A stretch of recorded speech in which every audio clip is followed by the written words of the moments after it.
Alors, bonjour tout le monde, bienvenue dans une nouvelle vidéo de la série Pneumologie facile. Alors, on va continuer le syndrome bronchique et là voilà la troisième partie. Je la considère comme importante car elle va discuter deux aspects qu'on n'a pas vus avant. Surtout, genre, on a un aspect qui fait partie du syndrome bronchique et un autre aspect qui fait pas partie du syndrome bronchique, en ajoutant d'autres entraînements intensifs comme on a fait dans la deuxième partie. Alors, aujourd'hui, on va voir le syndrome bronchique, mais spécialement la dilatation des bronches.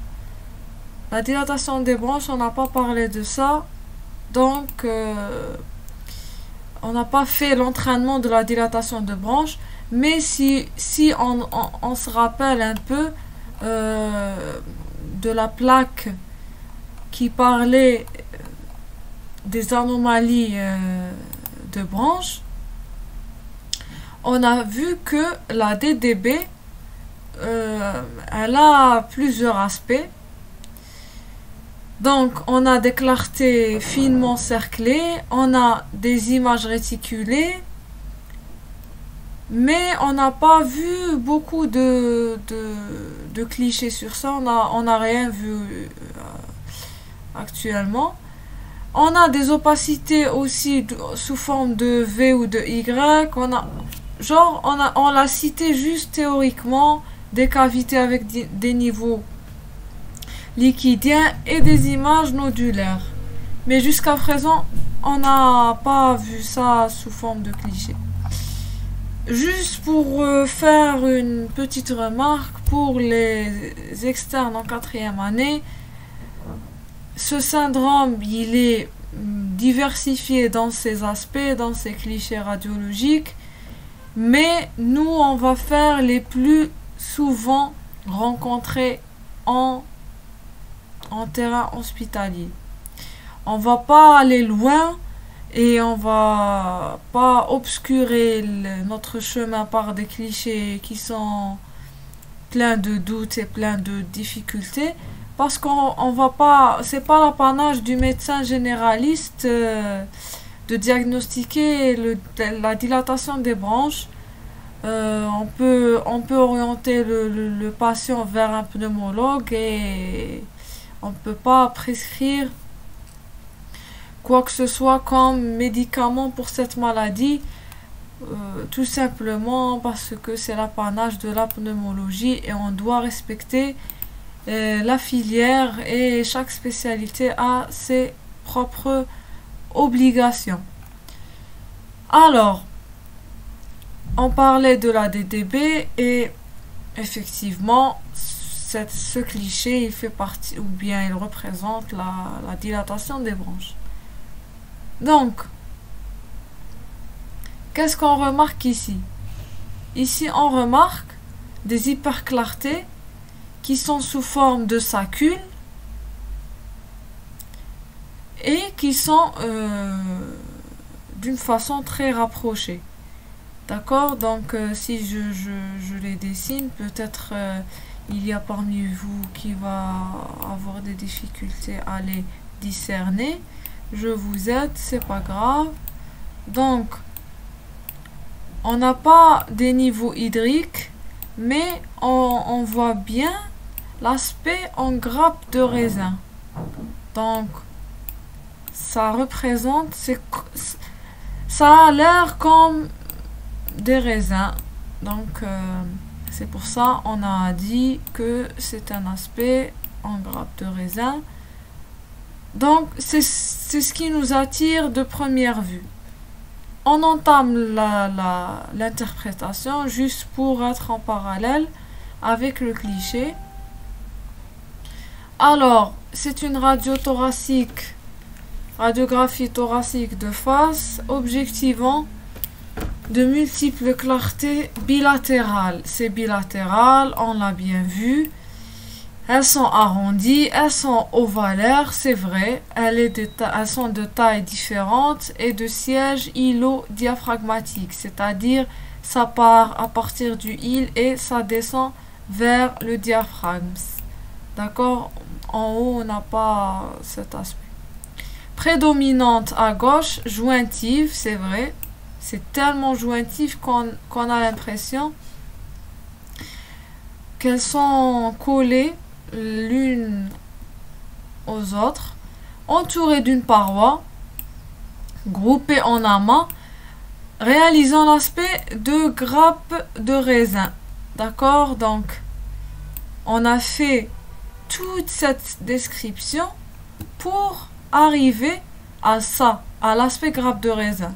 Si je vous demande, c'est-à-dire quoi un aspect d'une grappe de raisin, donc ce sont des clartés, premièrement, arrondies. C'est pas une condition la bilatéralité, hein, d'accord? Donc des fois c'est monolatéral, des fois c'est bilatéral. Moi, je vous souligne que les mots-clés. Alors, ce sont des clartés arrondies. D'accord, les tailles, le siège, c'est pas important. Elles sont jointives, donc des clartés arrondies, jointives. Elles sont entourées d'une paroi, groupées en amas. Tout simplement. C'est la traduction de l'aspect en grappe de raisin, ce qui va témoigner un syndrome bronchique, plus précisément la dilatation des bronches. Donc on dit ici aussi que dans certaines d'entre elles on trouve un bas fond liquidien, site de surinfection. Moi je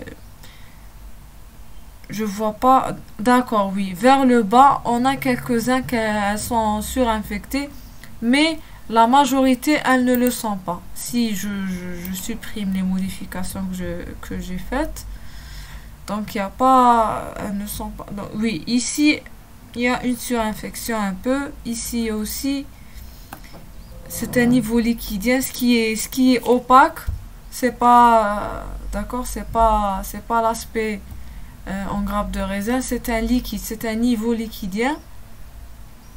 On peut le mentionner, d'accord, il vaut mieux. Mais moi, je commence par l'aspect qui est, je peux pas vous, comment dirais-je, vous embrouiller par commencer par cet aspect ici avec la surinfection. Je préfère que vous regardez bien et vous rappelez de l'aspect en grappe de raisin sans surinfection. Et puis, s'il y aura des infections, ça va être clair, vu que vous avez vu le truc.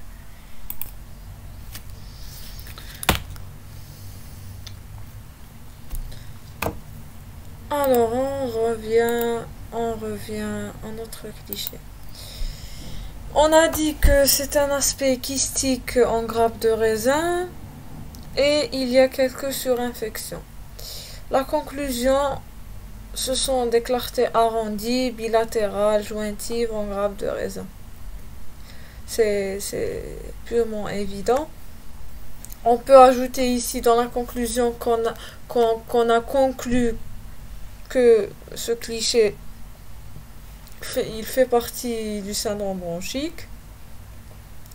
Moi, je préfère à l'ajouter. Le diagnostic, donc, c'est une dilatation de bronches bilatérale et surinfectée. Pour la surinfection, ici, il y a quelques-uns. La surinfection, c'est un stade très évolué. Donc, on le mentionne parce que même si on a quelques-uns, on le mentionne, d'accord? Je préfère que vous le mentionnez. Alors, la dilatation de branche, effectivement, c'est un syndrome très compliqué que la radiographie standard, elle ne peut pas discerner tous les aspects, Des fois, c'est difficile à lire la radio thoracique. Des fois, on a d'autres aspects qui sont plus développés, comme ici, la surinfection. On ne sait pas euh, à quel degré est arrivée cette surinfection. C'est pour ça, moi, malgré que le thème est purement radiologique, c'est-à-dire radiographie standard, les rayons X, mais j'ai préféré de vous rappeler quelque chose. Je sais bien que vous vous rappelez de la troisième année d'externat en médecine. On nous parle souvent de l'aspect en bac de Chatham. On nous parle de plusieurs aspects, mais sur la radiographie thoracique, on n'a pas trouvé ces aspects. On n'a pas parlé de l'aspect de bac de Chatham. On n'a pas parlé plusieurs aspects, les doigts de gants. Plusieurs aspects, on n'a pas mentionné dans nos radiographies thoraciques, la radiographie standard des rayons X. Juste, je vous demande de se concentrer un peu et de se rappeler du cours. Donc maintenant, on va parler théoriquement. Donc théoriquement parlant, la dilatation de branche, son diagnostic, son gold standard, il est le scanner, le TDM, c'est-à-dire. Donc, nous, si on est dans la radiographie standard, on va pas avoir les aspects qu'on voit dans dans la TDM, d'accord? Alors, l'examen clé de la dilatation de branche, c'est la TDM, c'est le scanner. J'ai préféré de dire ça dans cette vidéo pour vous rappeler des bases de la DDB, pour vous rappeler que la dilatation de branche ne se diagnostique pas à travers la radiographie thoracique. D'accord? Donc, il y a plus d'investigations sur la dilatation de branche. C'est pour ça que je vous ai dit que le généraliste ne doit pas tarder sur ça, sur une radiographie thoracique standard. Des fois, il y a des aspects qu'on ne peut pas les distinguer sur une radio standard. Ici, on a la classification de Ray. La classification de Ray, elle se base sur le scanner. On fait des coupes transversales et des poumons, bien sûr, et on va comparer. En fait, c'est une astuce très intelligente, on va dire. Très intelligente. Il va comparer la branche avec l'artère, avec son vaisseau. D'accord? Plus souvent l'artère, qui est voisine de cette branche. Alors, on va conclure la classification à partir de ça.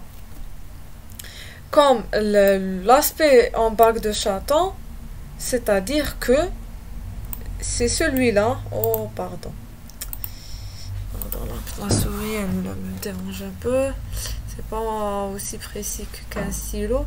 D'accord, donc ici c'est l'aspect en bac de Chatham, c'est-à-dire quoi? C'est-à-dire que la branche, elle a pris beaucoup de volume par rapport à son artère. D'accord? Donc elle est plus grande. Donc c'est l'aspect la bac de Chatham. Ici, la branchectasie, elle est cylindrique, c'est-à-dire la dilatation, elle est cylindrique, elle est sous forme de cylindre, elle n'a pas perdu son aspect, elle est restée cylindrique. Ici, si elle est monoliforme et qu'on la compare, c'est ça l'aspect. Et ici, la kystique, c'est comme ça. D'accord? Mais ce n'est pas la bague de Chatham. La bague de Chatham, c'est seulement la première. D'accord? J'ai préféré à vous ajouter quelques détails théoriques sur la dilatation de branche. Je sais que la confusion, elle sera maximale parce que ce qu'on dit théoriquement, il est plus riche que la radiologie, ou bien que la radiographie thoracique. Donc sur un téléthorax, qu'est-ce qu'on trouve? On trouve ou bien des clartés en anneaux, ou bien c'est-à-dire tubulées, en rail, pardon pour le lapsus. Donc elles correspondent à la visibilité spontanée des parois épaissies. Donc ce sont des parois épaissies qui vont avoir un aspect en anneau ou bien des tubes. Les opacités tubulées, donc ce sont des branches pleines, ne s'évacuent pas ou à des impactions mucoïdes comme dans la maladie la mucoviscidose. Donc ici on n'a pas beaucoup d'aspects, ici c'est tubulaire, on voit bien ça. Donc on voit que les parois épaissies. Ici c'est une image en rail, d'accord, ici aussi les deux aspects. On suit les flèches, ici en anneau, donc on peut pas faire une faute ici, c'est clair. Opacité en rail, ce sont des épaississements de parois. En rail ici aussi, en anneau, c'est pas beaucoup visible. Donc le téléthorax, on a les images qu'on doit retenir si on veut faire une conclusion. Donc on a des clartés tubulaires à parois épaisses, c'est le rail, l'image en rail. Les images aréolaires, c'est-à-dire en anneau, et les images kystiques, avec ou sans niveau hydroaérique, c'est-à-dire on peut les trouver dans un stade sans surinfection. Et les opacités en doigt de gant. Donc le doigt de gant, ce sont comment dirais-je, ce sont des opacités, ce sont des branches remplies de liquide, d'accord? J'espère les trouver ici comme ici. Vous avez vu? Donc j'ai pas de clichés complets, j'ai que des zooms. C'est pour ça que j'ai préféré les ajouter comme photo. Donc ici elles sont pleines, mais pour l'externat, pour les 4e années, on n'est pas censé de faire l'interprétation de ces aspects. Pourquoi? Parce que tout simplement on ne diagnostique pas des dilatations de branches pleines sur une radio. D'accord? Comme on voit ici, ce sont des coupes de TDM, de scanner. D'accord? Comme ici aussi, c'est très clair. Ici, c'est une artère avec sa branche, ou bien une branche avec son artère. Ici aussi, c'est très beau, c'est très clair. Donc, on préfère souvent de s'orienter vers un scanner. D'accord? Donc, c'est ça. On a terminé avec la dilatation de branche. Je vous ai expliqué un peu les données théoriques parce que je connais bien la confusion qui va être engendrée par la suite. Donc, j'ai préféré de vous éclaircir ces trucs-là. Alors, ici, qu'est-ce que je fais? J'ai pensé à vous ajouter un aspect de l'emphysème. L'emphysème, ce n'est pas un syndrome bronchique. D'accord? Ce n'est pas un syndrome bronchique. Je l'ai ajouté parce que tout simplement, plusieurs ou bien souvent, il y a plusieurs problèmes à propos de l'emphysème que les étudiants affrontent et ils font des erreurs à propos de ça. Alors, l'emphysème, c'est quoi? C'est une destruction alvéolaire, c'est-à-dire ce n'est pas bronchique. Donc, il peut être une raison, c'est pas une raison, une conséquence du syndrome bronchique, mais il ne fait pas partie du syndrome bronchique, d'accord? Juste, je voulais faire la part des choses. Ici, la paroi, elle est, donc, on a une hyper clarté. Donc, j'ai décidé d'ajouter ça. Je me suis dit que la plupart des étudiants, quand ils voient une clarté, ils pensent que c'est un syndrome bronchique, mais non, c'est pas un syndrome bronchique, ce n'est pas un syndrome pleural, ça. Quand on a une hyperclarté arrondie avec une paroi fine, d'accord, une paroi fine, je précise, donc c'est un emphysème, c'est une destruction alvéolaire, comme ici. Donc ici on a les alvéoles normales, ici les alvéoles détruites, c'est l'emphysème, d'accord. Donc il nous donne cet aspect là. Alors ici c'est une radiographie thoracique de face, objectivement des clartés entourées d'un fin liseré opaque. On doit mentionner que c'est un fin liseré, c'est ça la différence, c'est ça ce qui fait un emphysème sur une radio thoracique standard. Opaque linéaire avec donc le liseré il est opaque, il est linéaire avec une clarté géante apicale droite, donc mesurant 10 cm à peu près, entouré par une paroi fine. Donc on a un fin liseré opaque linéaire. On n'a pas, oui, c'est ce liseré normalement, d'accord. Et l'hyperclarté elle est arrondie par elle est entourée par une paroi fine, d'accord. Donc correspond à une bulle d'emphysème géante, donc c'est un signe de destruction. Ici ce qui s'est passé, c'est que la destruction elle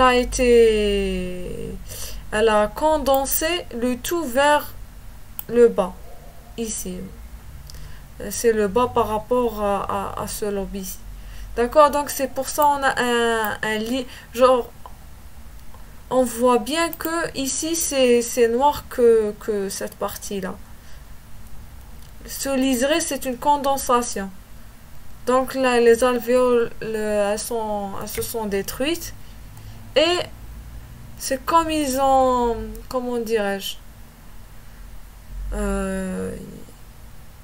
ça a mis de la pression au-dessous. C'est ça. Donc, on redit ce qu'on a fait. Ce sont des clartés entourées d'un fin liseré opaque, linéaire, avec une clarté géante apicale droite. D'accord? Donc, ici on parle de cette clarté géante. On préfère de parler de la plus grande. En parallèle, on a la présence des signes de distension, c'est-à-dire espace intercostal élargi, horizontalisation des côtes, aspect quadrangulaire du thorax, ouverture des deux angles cardio-phréniques et costo-diaphragmatique, c'est-à-dire cet angle cardio-phrénique et costo-diaphragmatique, d'accord? C'est l'ouverture de ces deux angles.